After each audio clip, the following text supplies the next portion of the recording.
Hello, Collateral Gaming listeners. Chazzle Dazzle here from the Trial by Error Variety Show podcast. I just wanted to take a few seconds to invite you guys over to what we do.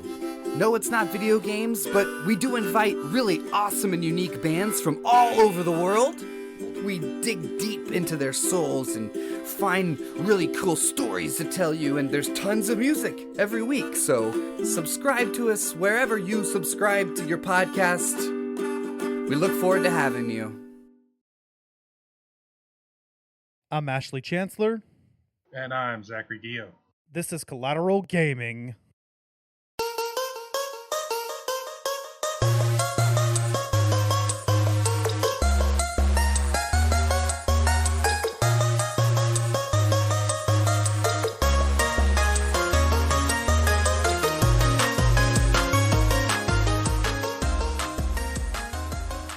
Welcome back, guys. Appreciate you sticking around with us. We are kind of just circling back around to jump back into The Last of Us. You know, this conversation is something that we've been wanting to have for quite a while. And honestly, what we've dug into so far has kind of got me, on the edge of my seat. This game is fantastic. But what we haven't really touched on is how this game feels to play. And, jumping into the game, obviously, if you've played The Last of Us Part 2, you know exactly how it feels to control Ellie. In The Last of Us Part 1, you were Joel, protecting Ellie and escorting her to the hospital so that they could use her for the cure. And honestly, it feels just as good, if not better in some aspects, using Ellie, or playing as Ellie in this game, because she is a lot more agile. She is, she's very, very nifty and very, swift in everything that she does. So, I'm a fan of using Ellie a little bit more, actually. Yeah, she had that a little playable segment in the original game, and then there was the Left Behind DLC where you played as Ellie. I remember playing a little bit of that and using her switchblade, and that comes back here. So Ellie plays.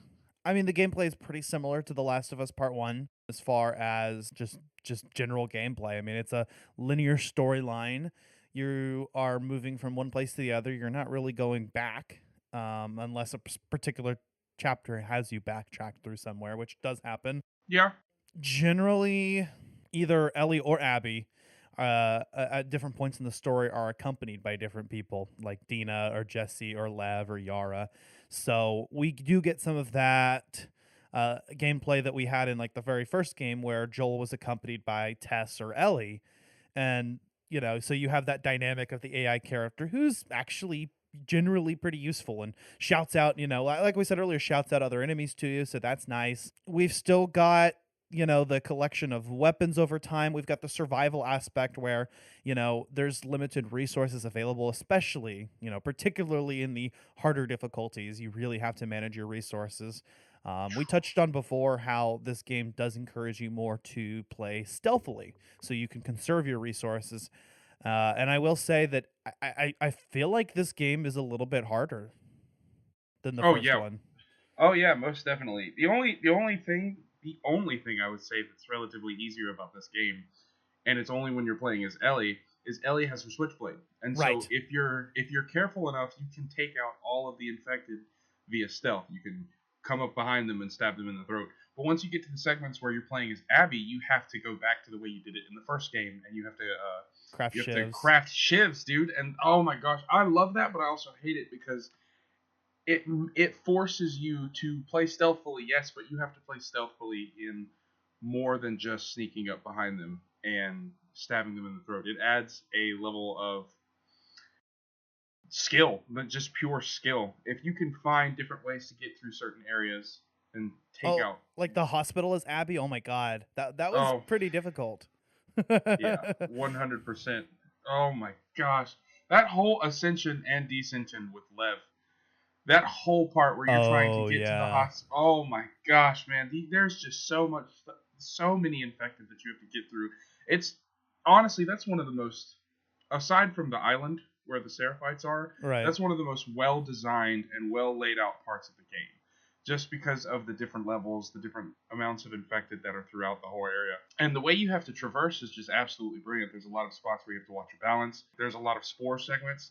The spore segments played a lot like they did in the last game, except when you're playing as Joel, you had to use gas mask. Ellie is invincible or immune, and Abby was not. So, Right. you know, it's just it's really cool how much variety they had as far as the way the different characters felt when you played them. I personally felt like playing as Ellie, you had to rely more on your gear, and Abby was a lot more brute strength. Yeah. Because Abby's she punches jacked, the y'all. shit out of those zombies, and it's actually satisfying as fuck when you beat them up with your own bare hands. Like, Mhm. Yeah, and can we talk for a second about Abby and Owen? And like, okay, so Abby's that jacked. scene. The scene that will not be named. But I mean, it will be. They totally had hate sex, and it was hilarious. Plus, I mean, Naughty Dog really doesn't hold back with that kind of stuff. You know, I was kind of like, okay, this is all right.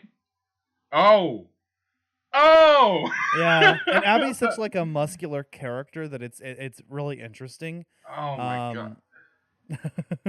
Hey, I'm very not saying awkward. I wouldn't be attracted to a muscular woman. Okay, I think that there's a way, but you know what? I'm just gonna shut up here. That's not bad. It was just unexpected. I was just like, oh, she's Yeah. hotter than me and more jacked than I am. That's great. I mean, no, I'm- Abby is fucking awesome. Like, Yeah. she's jacked, you know, and I respect the hell out of that. You know, you're in a zombie apocalypse and you're hell bent on revenge, and so you spent like the last like 5 years literally jacking yourself and getting fucking huger than most of the guys. Like, that is cool. Respect, man. Pun intended here, because we're talking about the hate sex scene. So if you spend that time getting jacked, then more power to you.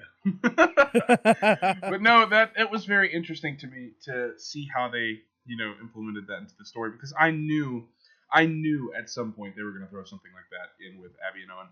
But no, I loved playing as Abby. She's my favorite character of the entire game.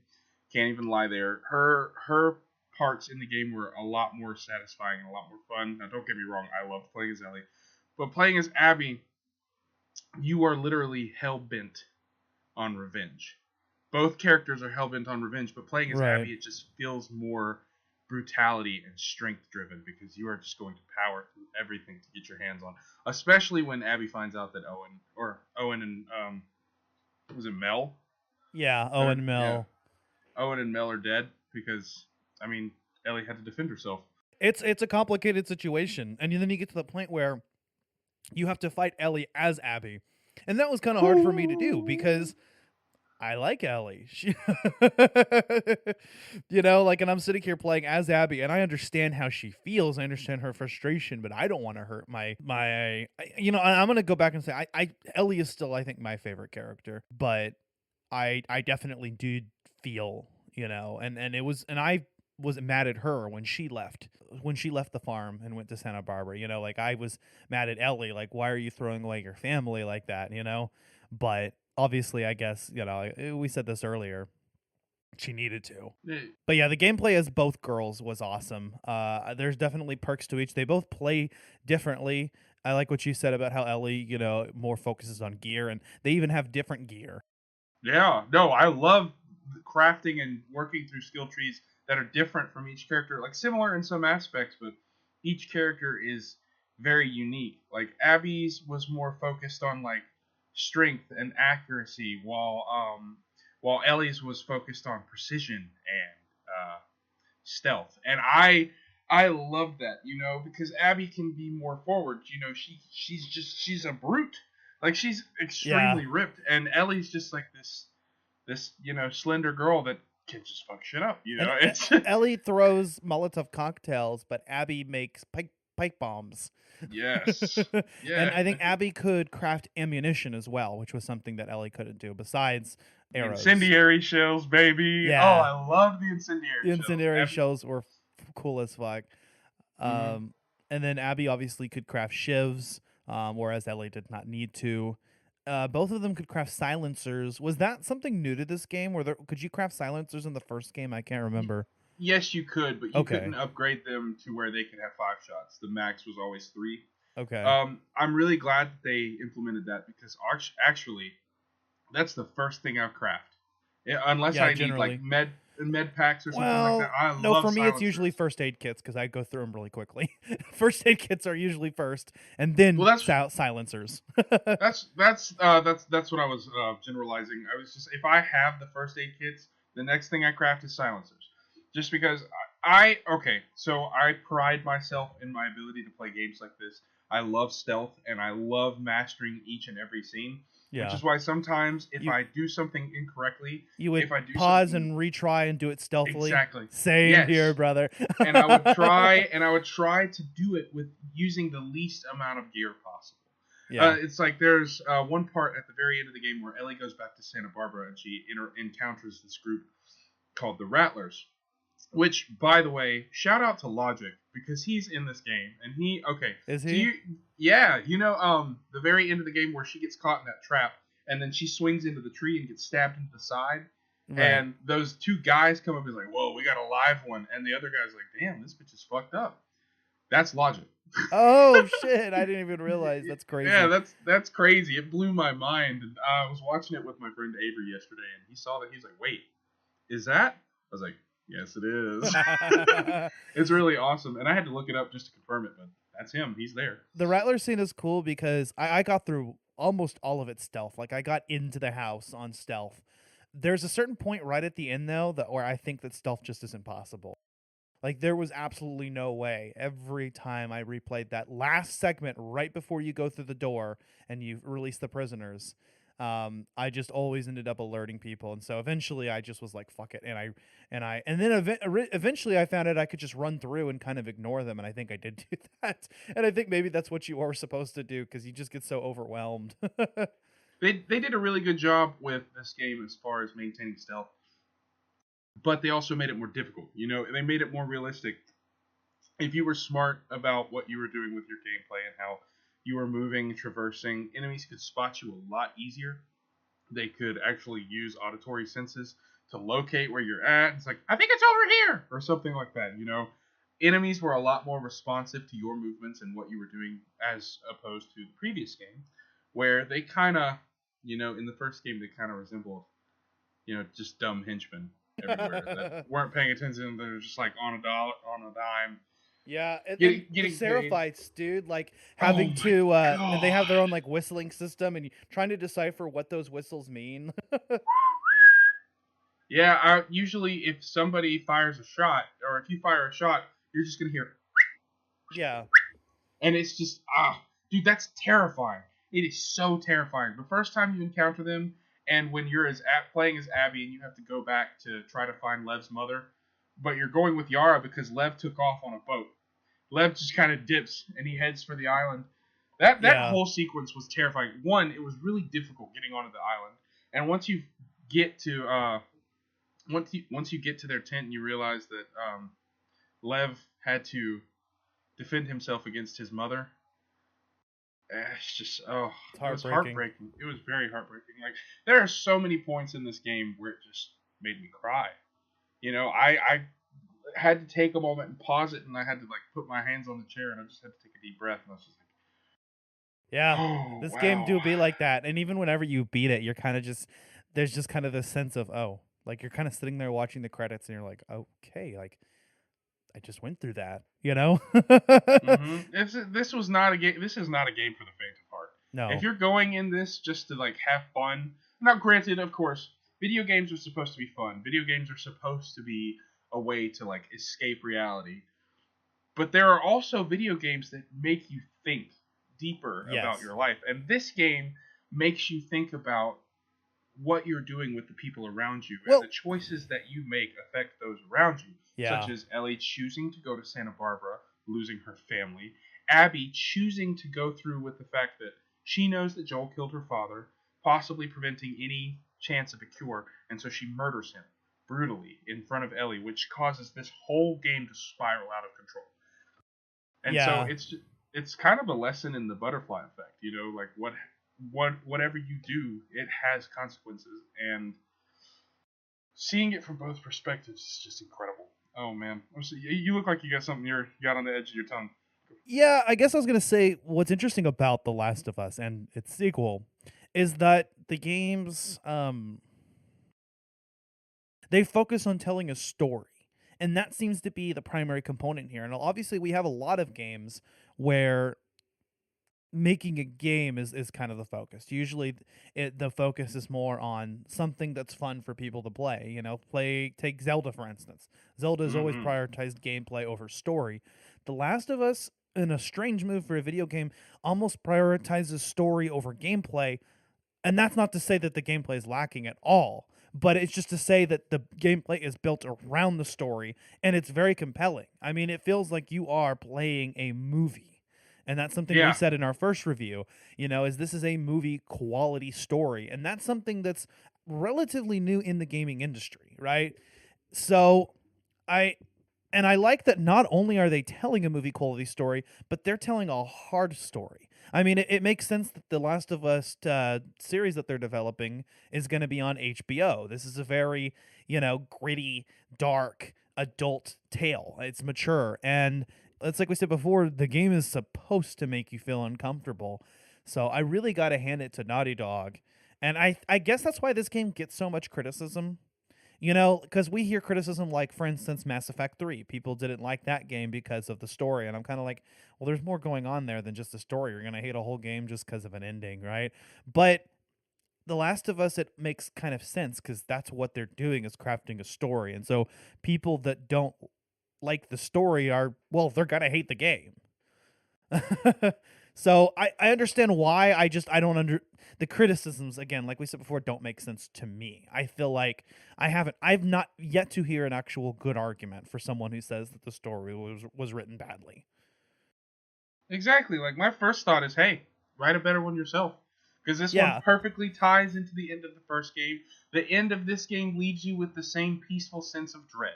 That's the best way I can describe it, because you're safe, you're alive, the game's over, and you made it home, but what did it cost?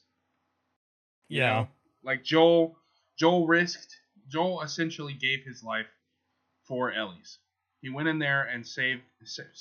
He went in there and saved Ellie, eventually giving up his own life for it because Abby would one day come back and take his. Because it's oh my god, dude, I'm still stuck on. We've talked about this a little bit in the last part of this, but just Tommy is a sniping god. Like, yes.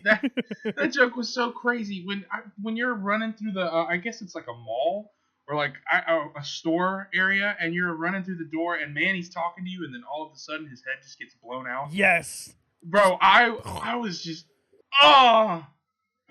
it scared me. Like, I jumped out of my seat and I had to pause, and I was like, no. Well, it's way, the same thing that dude. happened to Jesse earlier on. Mm-hmm. Just characters that are just unceremoniously killed off right there in front of you, and it just happens, and you move on.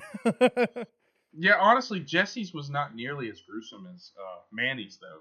Manny's, like, you saw his head get blown out, and Jesse just got shot, because Manny got shot from the back of the head, and Jesse got shot in the forehead, and so we didn't see what was going on in the back. We just saw him die, and Ellie's just, Jesse? Do you like that moment when Ellie hunts down Nora?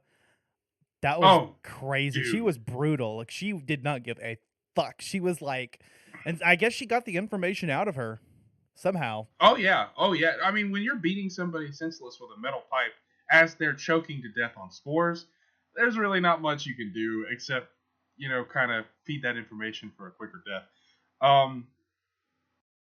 That moment was just crazy because Nora was looking up at Ellie, like, wheezing, and she's like, wait a minute, you're breathing spores.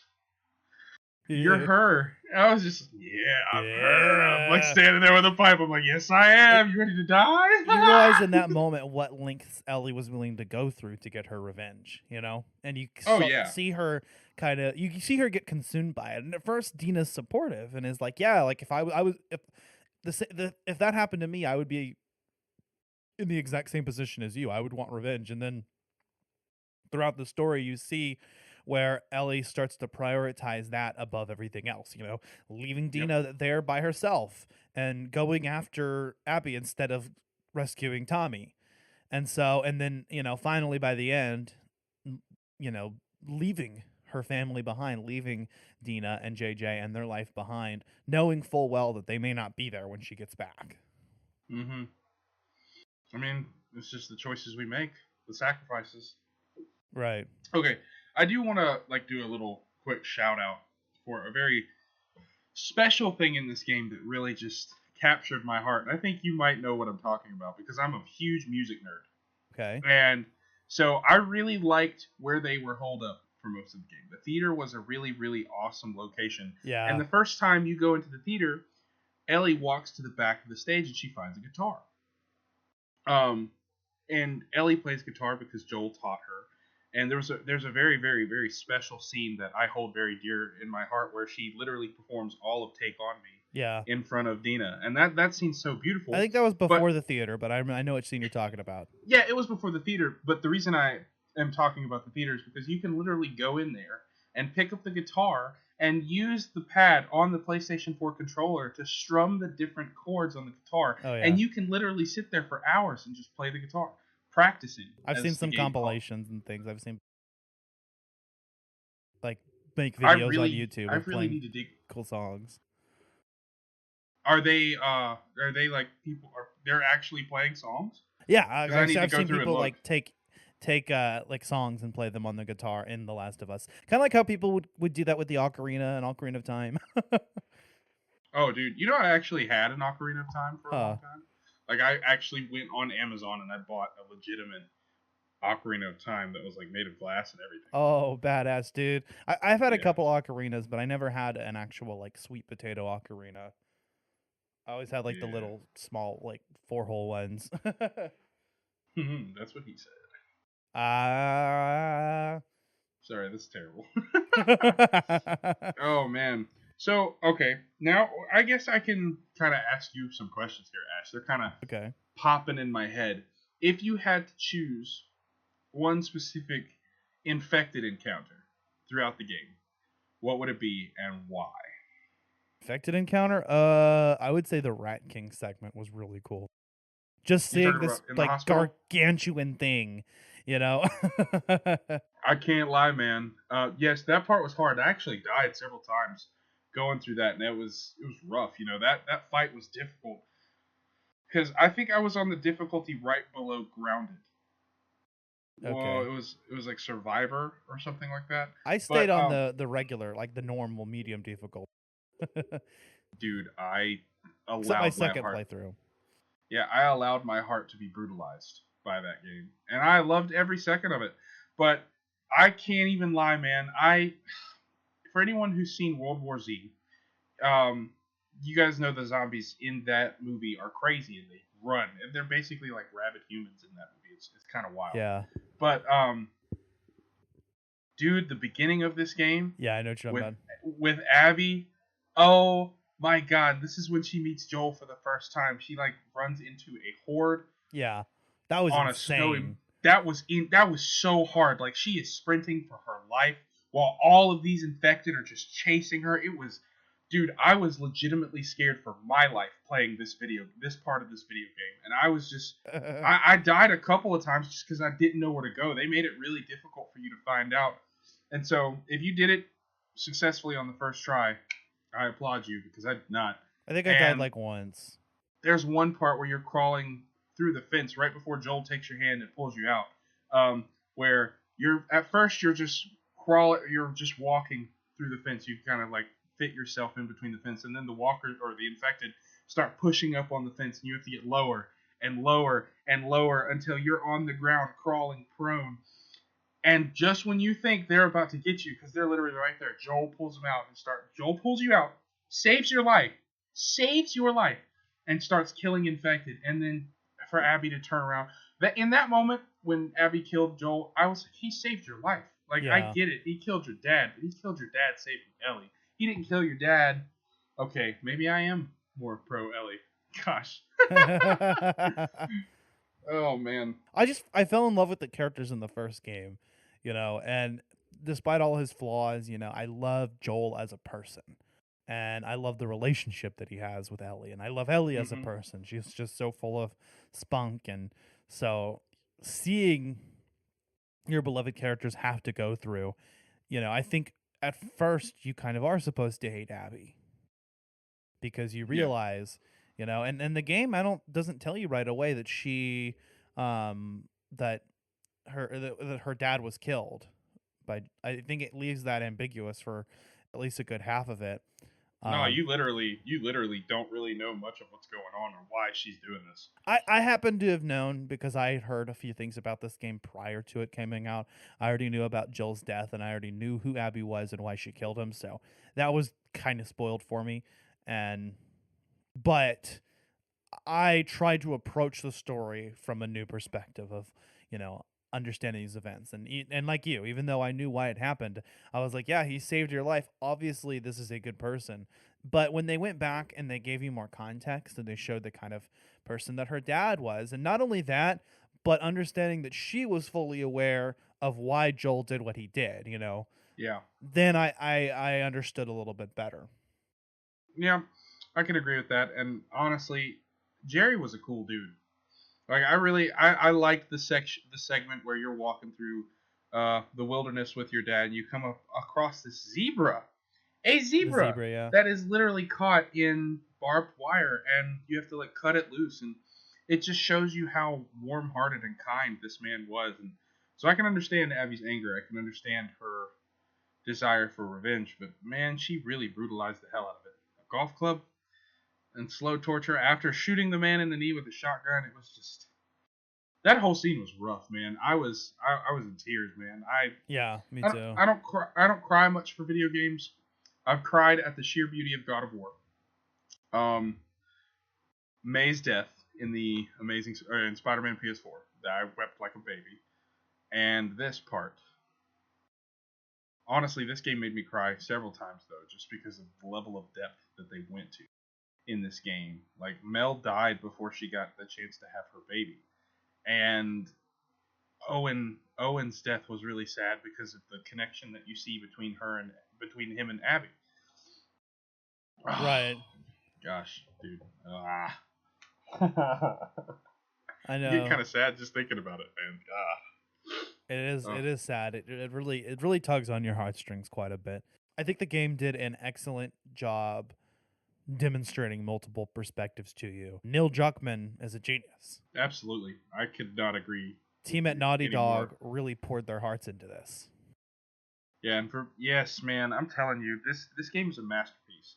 I don't care what anybody says as far as them not liking the story. If you don't like the story, you just don't get it. I'm sorry. You don't get the overall preface of this game and what they're trying to do. It's not supposed to be this happy ending. This, oh, yeah, it's perfect. Yeah, because nothing is going to be wonderful in a post-apocalyptic situation. Nothing, well, apocalyptic, because I don't think they're post anything. Everybody's still suffering. Right. Everybody's still dying and becoming infected, but there's really no way for there to be a happy ending on this, because at the end of the day, people are still dying. People are still infected. Civilization as we know it is gone. It's done. Now, granted, there are places like Jackson that are thriving and flourishing and just alive, and they work together and they have good times, but it's still behind walls. They can't go out and enjoy the beauty that is this world because it's been tainted by sorry. It's been tainted by the infected, and that's not something they're ever going to be able to really get through, because there are billions of people in this world. And I guarantee you at least like 1 or 2 billion of those people got infected, and there are stages. Also, I really like how they expanded upon the different stages of infection in this game. Like when you're in Seattle. Go ahead. No, go ahead. When you're in Seattle, looking for gas for the generators, you find a piece of paper in one of those little outposts that like shows a doctor's perspective on the different stages of the infected. And I sat there reading all of that stuff. I was genuinely curious. I was like, this is really cool. Holy crap, this is also very disturbing. If I see one of these, I'm going to cry because I'm going to have to kill it. Yeah. There's some evidence, I think, that they were saying that the stage 1 of infected, the runners, do have some semblance of their humanity left and are just not in control of their actions. But like they may be to some extent aware. And that's heartbreaking if you really think about it. because they're like a rabid animal that can't control their impulses, but they have to watch it all happen from behind their eyes. Can you imagine like having to kill your own family and still being aware of that? But you can't control it, dude. No, I wouldn't know what I would do, because I'm literally the last pieces of me that are existing are deteriorating, and I'm watching my life fall apart because of me, But I can't do anything about it because I'm trapped inside of myself. It's a very, very deep thoughts with Ashley Chancellor. Thanks. Gosh, now I'm just kind of, in it. Wow. I know you wish things were different.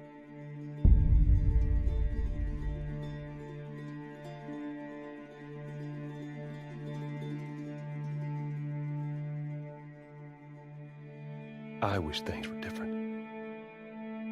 Ellie! But they ain't.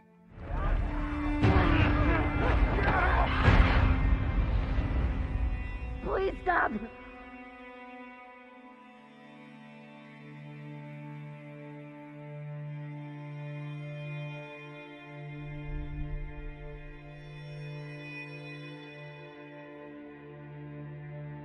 I'm leaving tomorrow.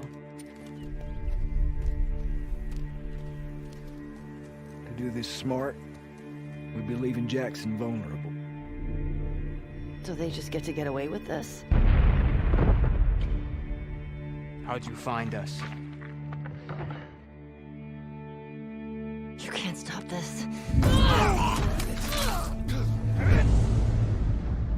I want what you want. But not at any cost.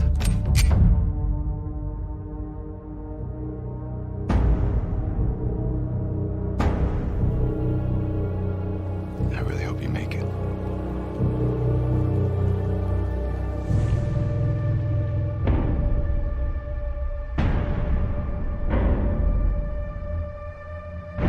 I have to finish it. There's a cost.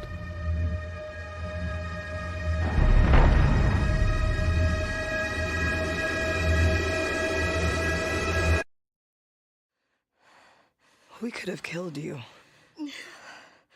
Maybe you should have.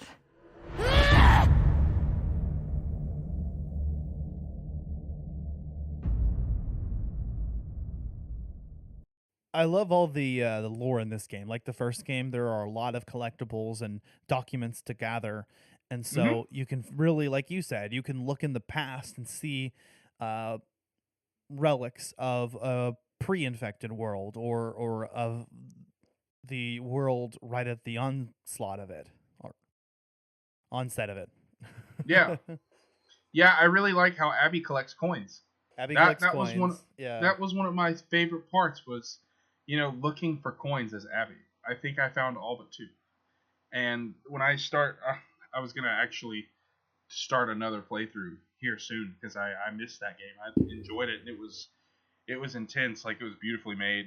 The graphics are incredible. Oh my god. They look Especially- really, really nice on the PS4, and they are nearly photorealistic. I mean, it is insane. And I thought Yeah, the man. first game looked good, and that was on PS3. You know what's crazy?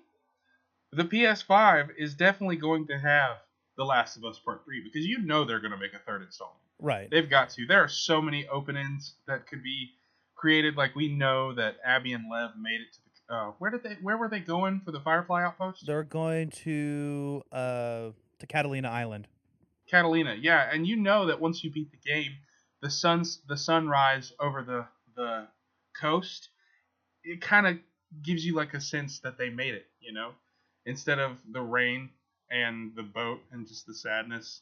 The opening scene once you beat the game, on the start menu, is just this beautiful sunrise on an island, and it just kind of gives you the sense of hope that they made it to the island.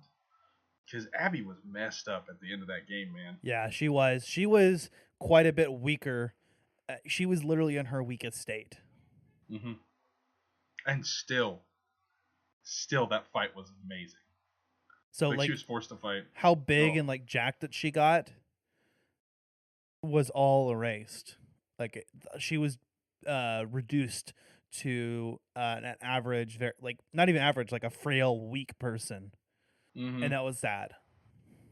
It was, and that I think that's another reason why a lot of people hated the ending, because one, a lot of people probably wanted to see Abby killed for what she did just because they loved Joel, or two, they wanted to see Abby persevere, and Abby was like this very very strong representation for women, and that was kind of taken away from her at the very end of the game. They had her tied up on a stake, bleeding, dying. They cut her hair. That broke my heart, dude. Her hair was gorgeous. Yeah.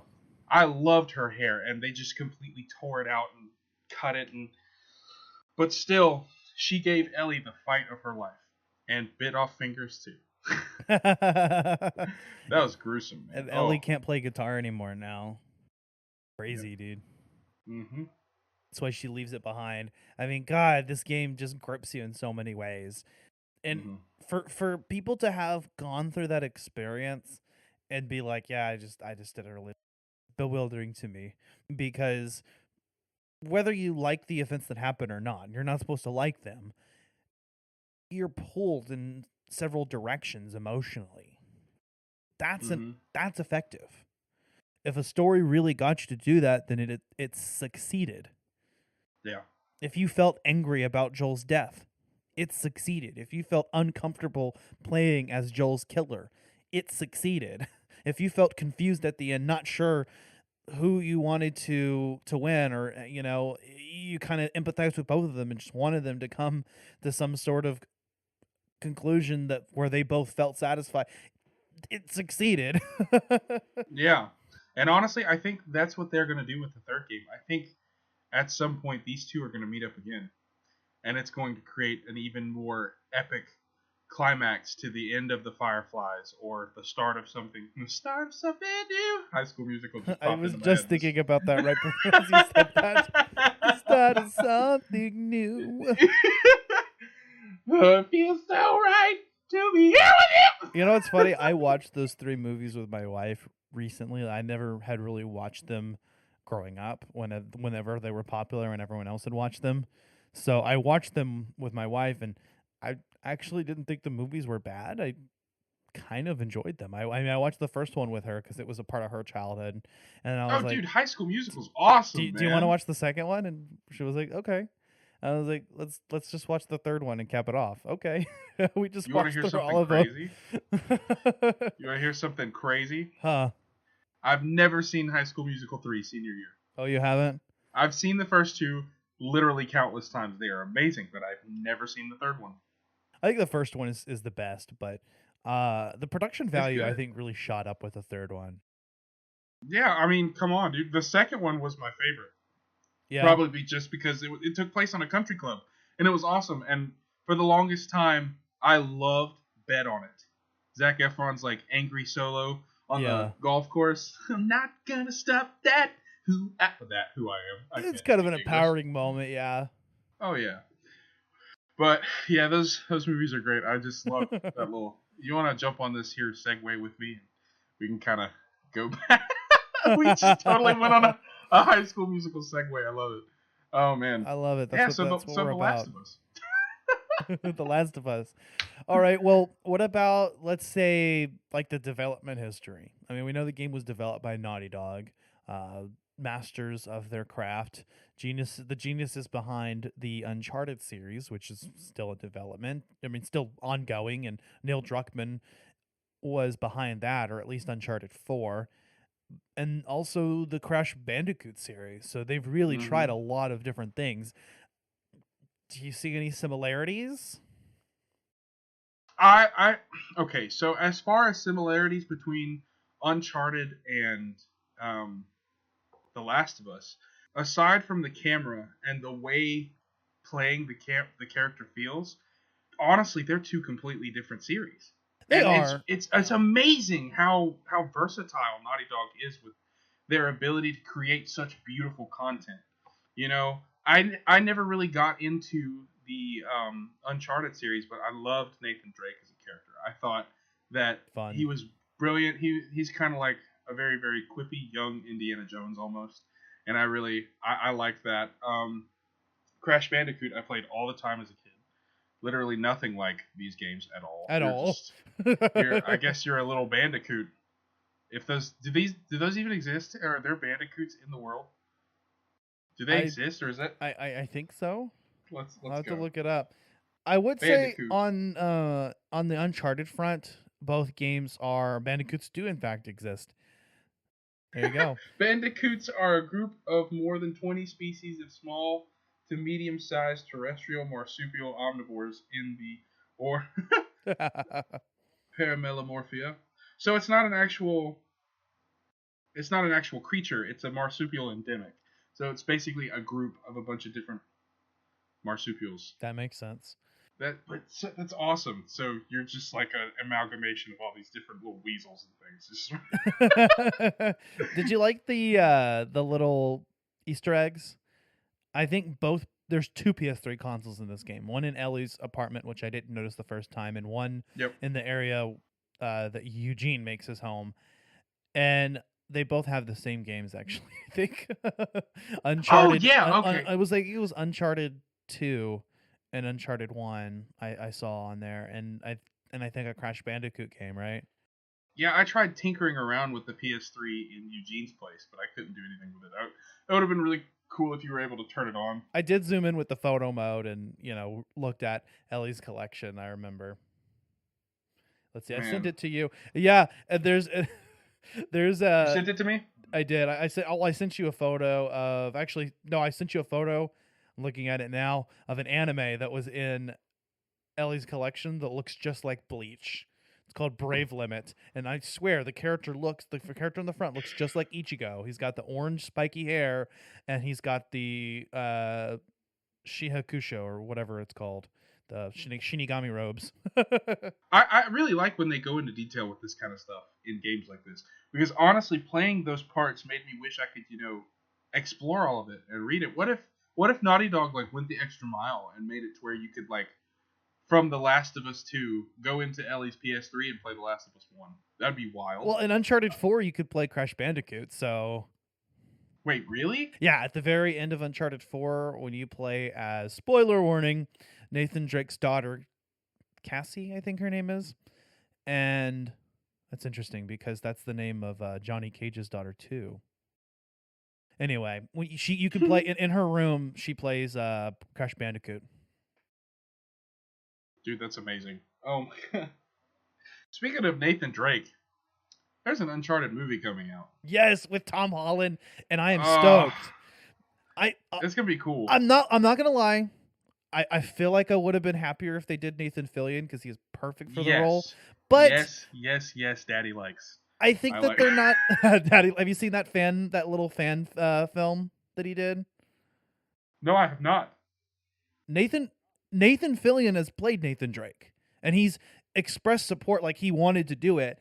And there's a whole YouTube video, and it's a fan film of him, and he actually does it perfectly. But what I'm going to say is that I understand why they didn't do that, because he's a perfect Uncharted 4 age Nathan Drake. He's a perfect older Drake. What they're going for is actually a prequel that exists in the same universe. Right? So, and as soon as they said it was going to they were casting Tom Holland, I knew that that's what they were going for. They're going for something that's in between the Uncharted 3 flashback and Uncharted 1, and it's a young Nathan Drake. And so, like the Assassin's Creed movie, it just simply takes place in the same universe. Yeah. And that it's not an adaptation. So I actually like that. I think that that's a better route to go. And I think I heard that the Last of Us series that they're doing is going to be the same. They're going to do the same thing, but I could be wrong. With a younger Joel, and I when is that coming out? Because I can't wait to check that out. Yeah, let me see.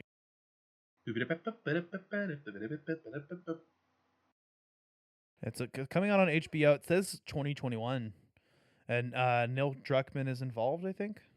Yeah. Oh man, that means it's going to be brilliant. Yeah. I don't know if it's actually saying it could be an adaptation of the first game. Joel and Ellie, a pair connected through the harshness of the world they live in, are forced to endure brutal circumstances and ruthless killers on a trek across post-pandemic America.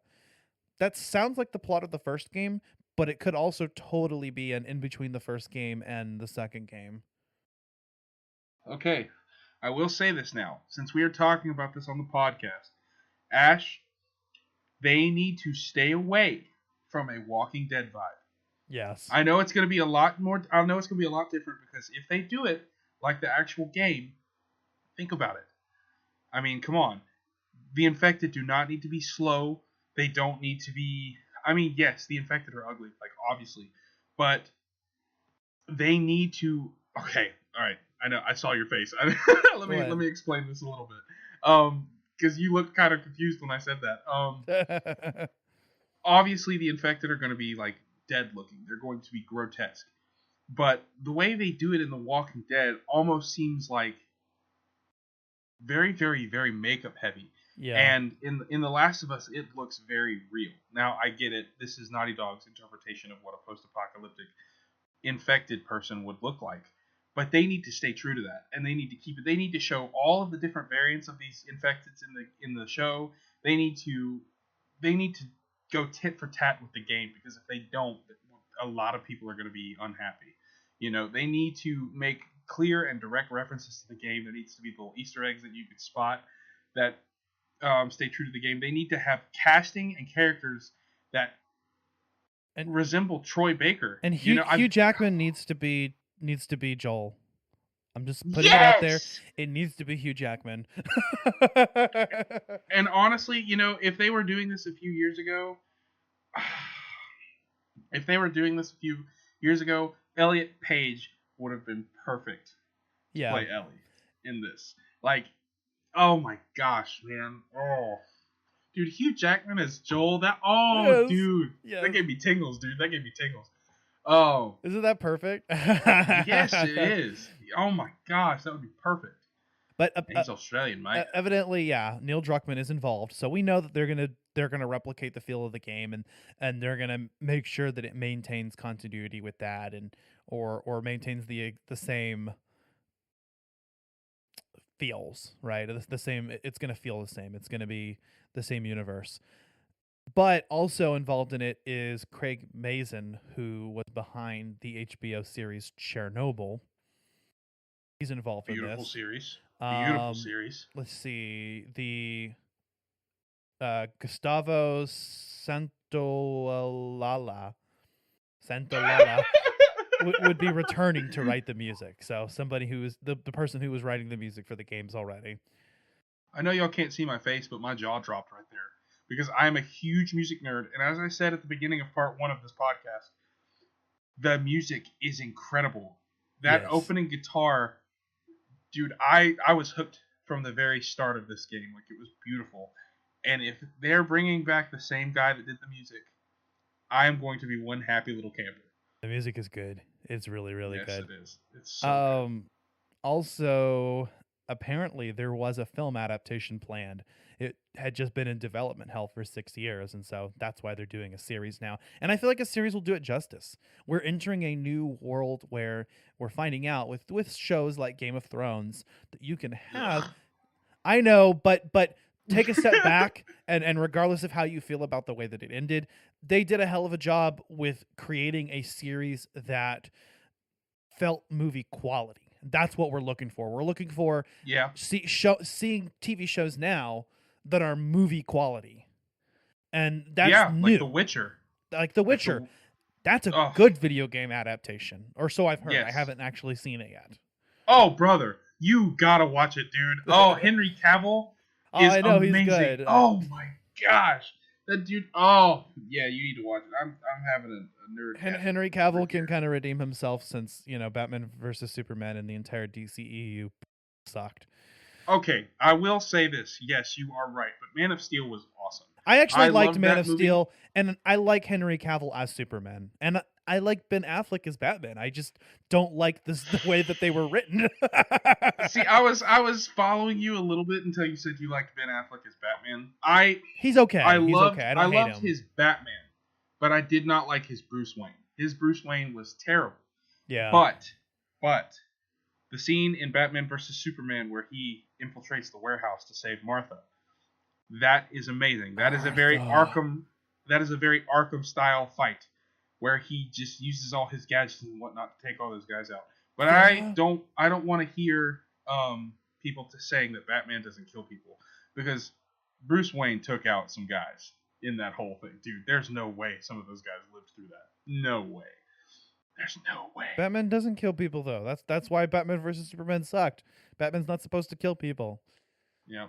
I know there are some comics where he did before the no-kill rule was established, but for nearly the entirety of Batman's history in comic book and television and film mediums, the no-kill rule is extremely important. Well, I say in film, but the original Batman films, starting with the Tim Burtons, as great as they were, completely ignored that. But it is. I think it's central to his character, and so it's weird when that rule is ignored. When I get it with other characters, like I could see like Superman killing.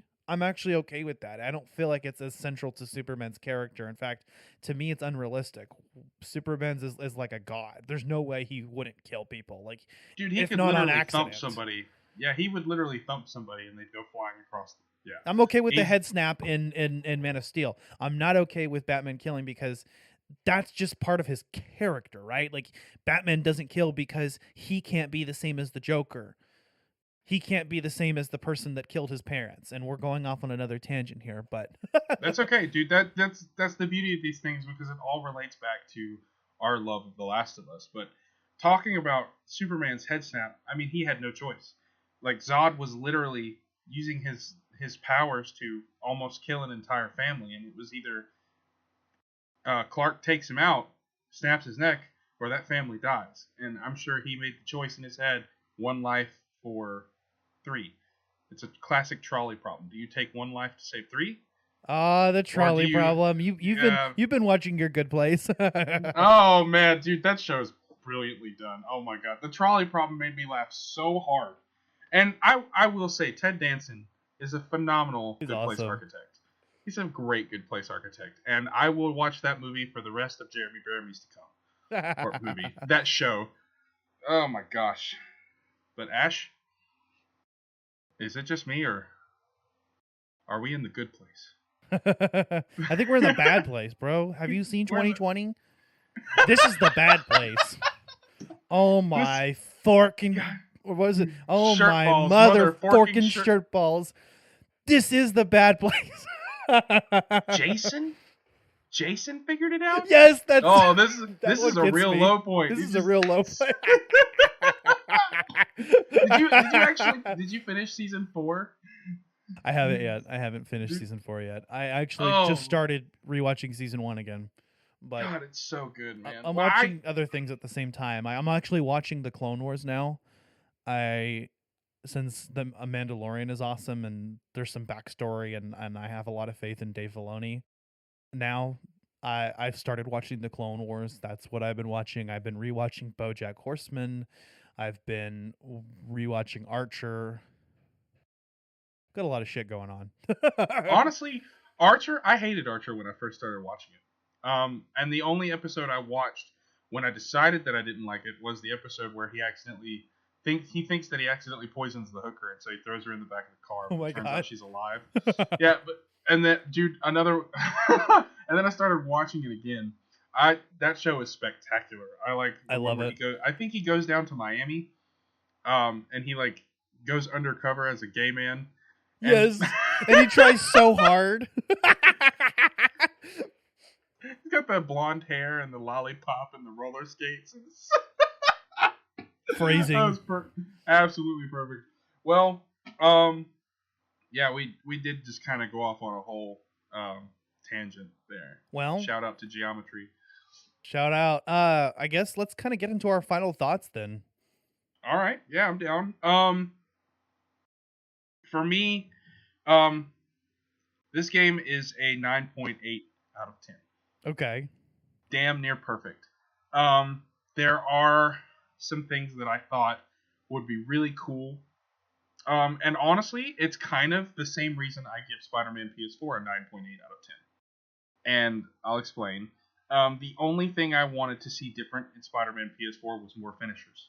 I wanted to see more variety in the way you could take out criminals.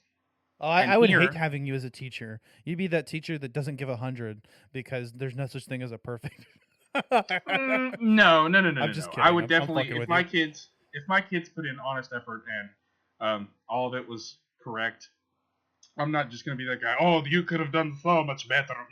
No, I'm going to. If they deserve a perfect score, I'm gonna give them a perfect score. But I truly believe that there's no such thing as a perfect game until the day where we can put on a headset and actually be in the video game ourselves, like much like VR, except we use our whole body to control it instead of just wearing a headset and controlling it. But I wanted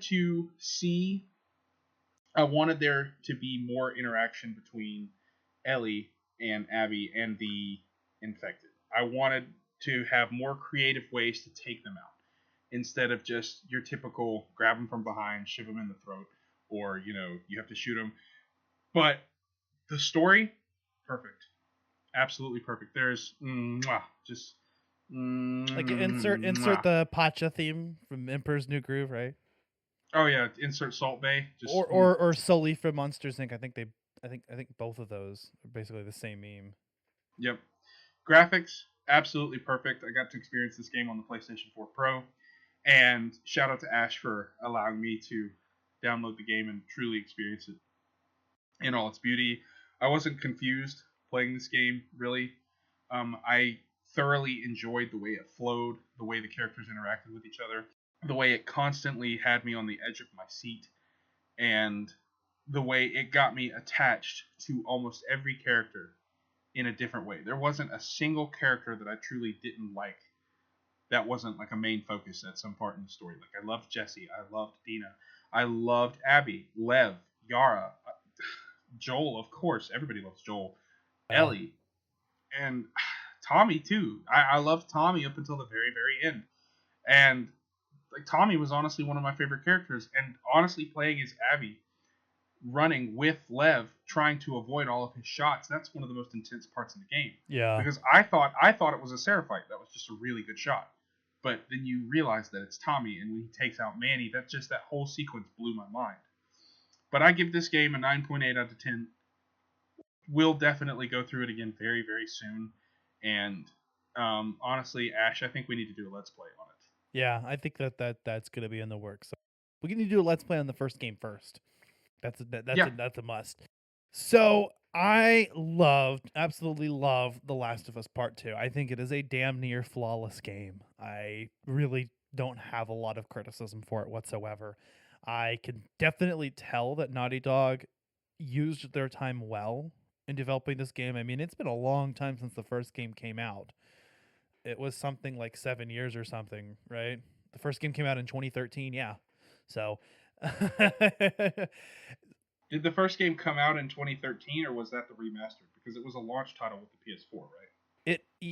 The first game came out in 2013. I'm pretty, and then very shortly thereafter, just like how this game was released right at the end of the PS4's life cycle, the Last of Us Part 2 or the Part 1 was. So Yeah, you the think they'll remaster. I played the remaster- remastered version on PS4. Yeah, same. I never played it for PS3. Do you think they'll remaster Part 2 for the PS5? Oh, definitely. I was just about to say that. There's almost certainly will. There's no way they won't. Yeah. Which, why? I'm It's getting an a PS5 obvious. in It's an 2.5 obvious way for them to make a little bit of money. I mean, they're obviously going to capitalize on this success and want to put this game on the newer console with better visuals. I'm kind of Oh, yeah. surprised they haven't. Well, no, I understand why they haven't announced it already because everybody's just bought this game, so they're probably going to wait a little bit before they do a remastered version on the PS5. They will certainly do it. If They're probably already working on it. if they're smart, what they could do is just release it as an upgrade. But I don't know if they'll actually do that. A lot because Yeah. a lot of the PS4 games that did come out at the launch of PS5 have upgrades, free or for Yeah. like $10.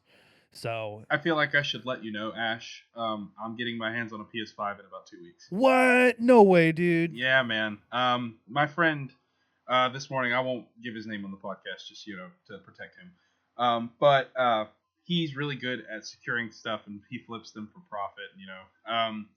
And this morning, he got a call from Walmart saying, hey, you're next up on the list, and we've got one in stock. So he went to go get it. And he sent a picture of it to me. He's like, dude, don't be mad at me, but look what I got. And he sent me a picture of a PlayStation 5. And I was like, are you kidding me? He was like, are you going to play it or are you going to flip it? He's like, bro, you already know the answer to that. I was like, you're going to flip it, aren't you? He's like, yes. But don't be mad because I've got another one coming in about 2.5 weeks, and I want to sell that one to you for retail price. So I'm going to get a PS5. Nice. And I'm very excited. Oh my gosh. And I mean, from what I've seen, everything I've seen, I haven't seen the console. I haven't touched the controller. Everything will literally be brand spanking new for me. So I'm excited for that. I'm sorry. I did not mean to dig into your final thoughts. I just really wanted to tell you that on the podcast. I'm really excited for you. Damn, I'm trying to get my hands on one, but I haven't. Just come out here and play it with me. Honestly, I'm thinking about it. I'm like, let me go hang out. Yeah, because you know the first thing I'm going to get is Spider-Man for it. And Cold War. Even though Cold War is terrible. It's the game for the record. It's the new Call of Duties. That's what people are playing. It's poopy. So hopefully they'll invest in their fan base and make it better. But anyway, back to final thoughts on The Last of Us Part 2.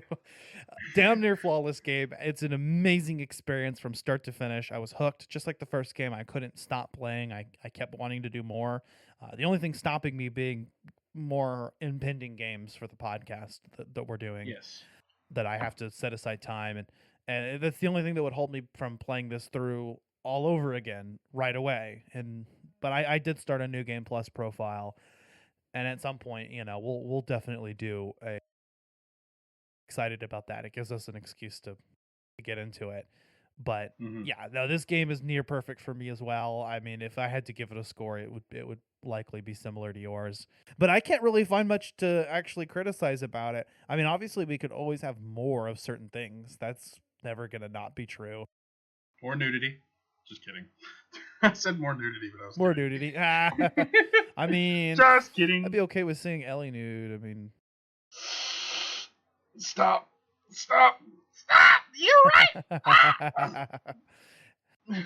But yeah fantastic game, start to finish. Absolutely recommend. Obviously, not for the faint-hearted. It is a triggering story, so come into it realizing that, but you will be blown away. You will be sucked into this world, and I'm happy I had this experience. Yeah, man, I owe it to Ash for the experience, and it was a really good time investing about 30 hours of my life into the story, because it's a long game. It's a very long game. Yeah, I definitely recommend this for anybody listening. That if you haven't played it and you've listened to this whole episode, I'm really sorry. We kind of spoiled literally everything. But there are a few minor things that we didn't get to talk about. So these episodes are meant to be spoilery. I mean, I want people who've played the game to listen and relate, and also people that maybe they just don't care about spoilers and they want to hear about it. Yeah. Go into the game and enjoy it for yourself. You have to play the first one though. It's an absolute must. Yeah. If you've never played The Last of Us Part 1, do not even think about touching this game, because you won't understand what's going on. It definitely builds off of the first one. Extremely so. I like that the subtitle is Part 2.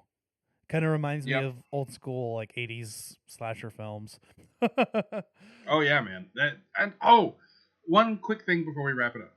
I really like what they did with, once you beat the game, you can change the layout of the game. You can change out how it's filtered. Like, you could play it with a noir setting. You could play it in, like... Yeah, I toyed around with that. Riveting colors. You could play it in 8-bit style. You could play it with 8-bit audio, which is terrible. I don't recommend it. And you can play it with, like, space audio, which that made me laugh because the whole game is just silent. I love the little memes and the puns that they put into this game, and it's very good. But yeah, that's my take on it, man. I really appreciate it. Glad we finally got the chance to dig into this game, because it's been a long time coming. All right, guys. Well, if you enjoyed this episode, please leave us a 5-star review on Apple Podcasts or feedback on your podcast platform of choice. Let your friends know about Collateral Gaming, and stay tuned for upcoming episodes. I am continually working on things like Patreon Let's Plays and video versions of the podcast and other content, so always looking to do more. And always looking for more collabs. So if you want to collab with us, definitely. If you want to guest host, reach out to me. You can find us on all social media channels. We are on Facebook, Instagram, Twitter. We have our podcast hosted on our RSS feed on podbean.com. And we are also on Apple Podcasts, Spotify, YouTube, Google Play, and Show Lover Radio. Pandora as well. We are looking forward to our anniversary special. We're going to be talking about, drum roll, the Elder Scrolls V Skyrim, followed by our holiday special on Assassin's Creed Valhalla, which I've been playing the hell out of, and it's awesome. We're going to also be releasing some of our bonus rounds. In the meantime, I believe we have another video game recommendations episode in the works, and we are collabing with Collateral Cinema once more for another movie adaptation of a video game, and I'm going to be recording that tonight. So that should be out around the same time that this is out, and that's going to be on Mortal Kombat, the original 1995 movie. And in January, assuming that the 2021 movie is still coming out, we're going to be talking about that. Heck yeah, man. Yeah, I'm looking forward to listening to that episode. I need to actually watch Mortal Kombat. I'm watching it right now. I'm actually literally like before you hit me up and said, like, hey, let's go ahead and record right now. I was in the middle of the movie, and I'll finish it up by the time, like, when we get off of here, and then I'll finish editing this shit and we'll get it out. All right. Well, heck yeah, man. I need to get on that podcast with you guys at some point because I've been doing this for a little while and I love movies. So, and speaking of movies, guess what I found on the PlayStation Store for $5? Huh. The HD version of Spider-Man from 2001. Oh, fuck yeah, dude. It's amazing. It's just as good. Yeah. Yeah, man. It's so good, man. Tobey Maguire is spectacular as Peter Parker. Not so much as Spider-Man. I wish he was more quippy, but But it's okay because it's stellar, and I wish that the bodily produced webs were canon, but they're not, because that would be cool. It would make him seem more spider-like instead of. But spiders don't shoot webs out of their wrists. They shoot them out of their booty. But that would be weird if Peter did that. Could you imagine if they made it canon for Parker to swing from his butt? Right, that's why he has wrist shooters.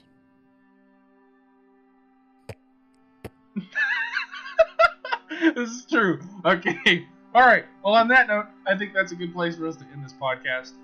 Ash, do you have anything else that you want to talk about? No, that's it, man. Well, that being said, I'm Ashley Chancellor.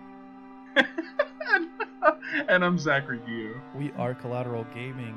We are out.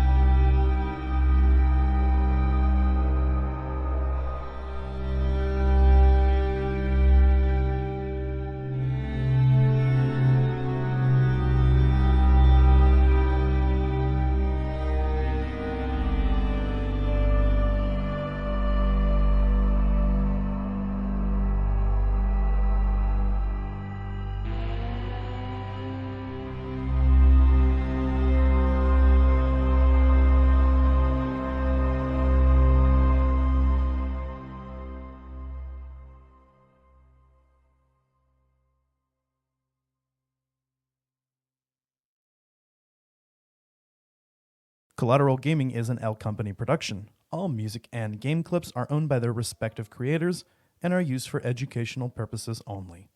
Please don't sue us. We're poor.